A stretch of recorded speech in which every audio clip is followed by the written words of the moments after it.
Baseball easily has the most unbreakable records of any sport. In fact, it's pretty easy to name 5 without even thinking. So I'm going to go ahead and toss out a few unbreakable records that you probably are getting ready to type in the comment section, but to me are unbreakable for a variety of rather uninteresting factors.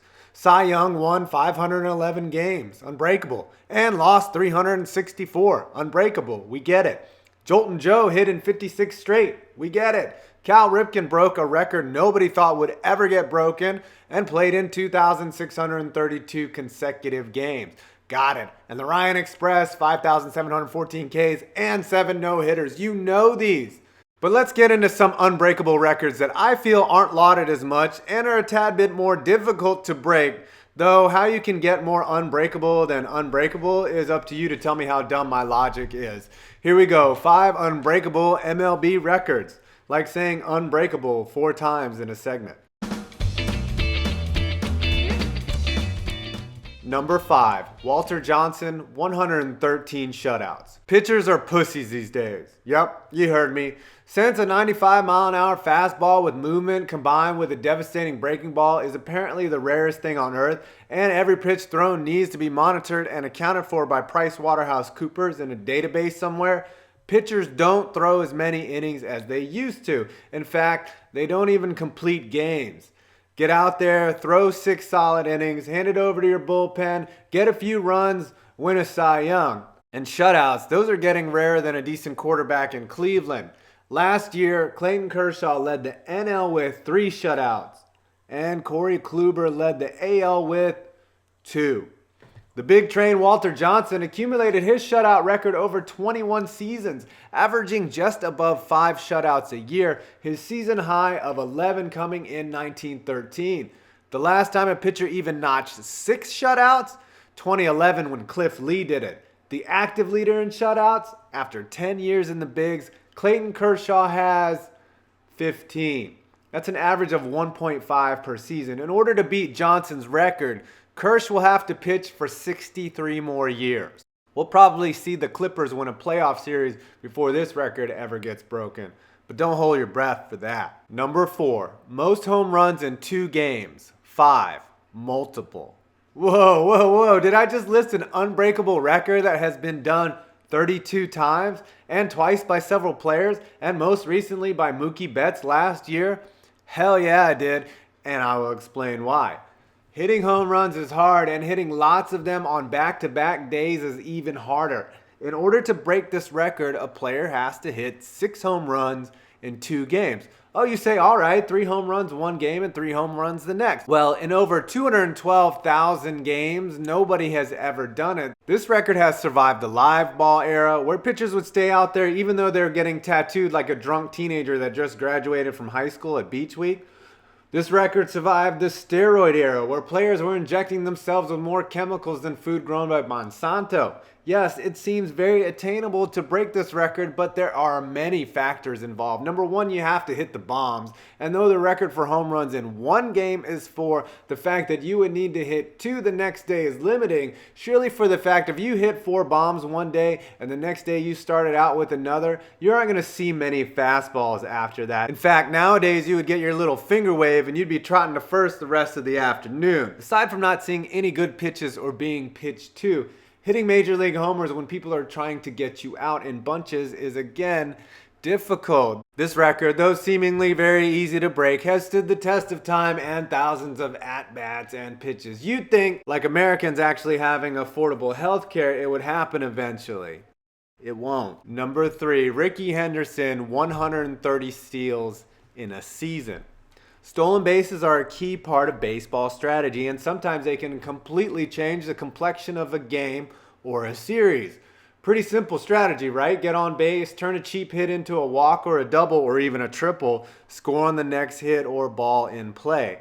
But like shutouts and hot women that aren't certifiably insane, the frequency of stolen bases has steadily dwindled. since the early to mid 1980s when stolen bases were at their absolutely insane peak. In 1982, Rickey Henderson, the self-proclaimed greatest base thief of all time, literally ran wild to the tune of 130 stolen bases in one season, shattering Lou Brock's record of 118 and setting a mark probably no one will ever get close to. It's also worth noting that Rickey got caught stealing 42 times that year as well. So why is this record unbreakable? Because teams don't steal nowadays. For as crazy as the 80s were when you had guys like Vince Coleman, Tim Raines, and Willie McGee, who holds the record for most steals by an alien, you no longer see teams give a player the green light like they used to. And the reason isn't because players are any slower, it's actually more depressing than you think. It's because analysts have now taken over the strategy portion of managing a game, and teams no longer feel the upside of stealing a base is worth the risk. Look at the steady decline in stolen bases. It almost is directly in line with increasing processor speeds so that the team of nerds that crunches the data for MLB clubs can calculate confusing stats like WAR in real time. Most teams feel that unless you are successful more than 80% of the time stealing a base, then it's not worth it. Look at Rickey Henderson's 1982 season. Love the Easy E hair, by the way, Rickey. He stole 130 bases on 172 attempts. That's a 75% success rate, which isn't bad, but Henderson didn't even lead the league in runs that year, even though he did have 119. Because you can't score runs when you trade an out for a base runner, and the suits say runs are more precious than stolen bases. So until Usain Bolt learns to hit a curve, don't expect this record to be broken. Number 2, Fernando Tatis, 2 grand slams in 1 inning. Hitting 2 home runs in 1 inning is hard enough, but that's been done 59 times. And twice it has happened from both sides of the plate. What has only happened once and will maybe never happen again and will certainly not ever be broken was what happened on April 23rd, 1999 when Fernando Tatis hit 2 salamis in 1 inning. In the 3rd inning against the Dodgers with Chan Ho Park on the bump, the Cardinals set up 14 batters and scored 11 runs, with Mr. Park serving them all up. Tatis hit his first grand slam to give the Cards a 4-2 lead as he was the 4th batter in the inning and the table was set just perfectly for him. But 8 batters later, the stage was set again and the greedy Cardinals batted around and were holding a 7-2 lead already. I get that it was early, but how the Dodgers let Park face Tatis again is beyond me. And after working a 3-2 count, Fernando, who finished his career with 119 total home runs, hit a ball deep into left center and also into the history book. 8 RBI in 1 inning is also a major league record. Interestingly enough, the Cards only scored 1 more run after that, and the final score was 12-5. Sometimes you just have a bad day, eh, Chan Ho? I really don't see how a human being could get even a chance at 3 grand slams in 1 inning, as by then you'd probably just walk the guy or take your chances or suicide yourself, because the minimum number of runs to have been scored in an inning to get a player up a 3rd time with the bases loaded and after he has hit 2 grand slams is 14, taking into account that 2 outs have likely already been recorded in the inning by then. Though in 1953, the Red Sox did score 17 runs in 1 inning. Dear God, that's terrible. Anyways, like any bone in Chuck Norris' body, this record will never be broken.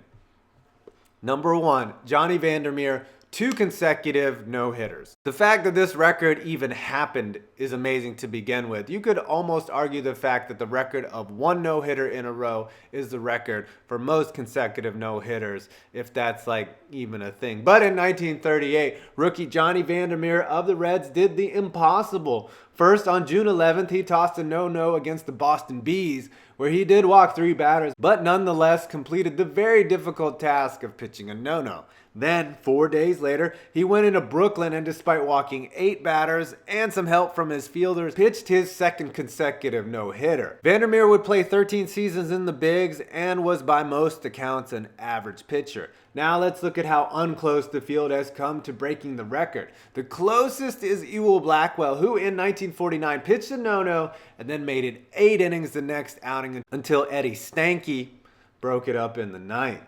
Max Scherzer came pretty close in 2015 when he threw a no-no and a one-hitter in back-to-back outings, but the one-hitter actually came first in the order, so back-to-back really wasn't a chance. Of course, he tried to get another no-hitter after that and failed.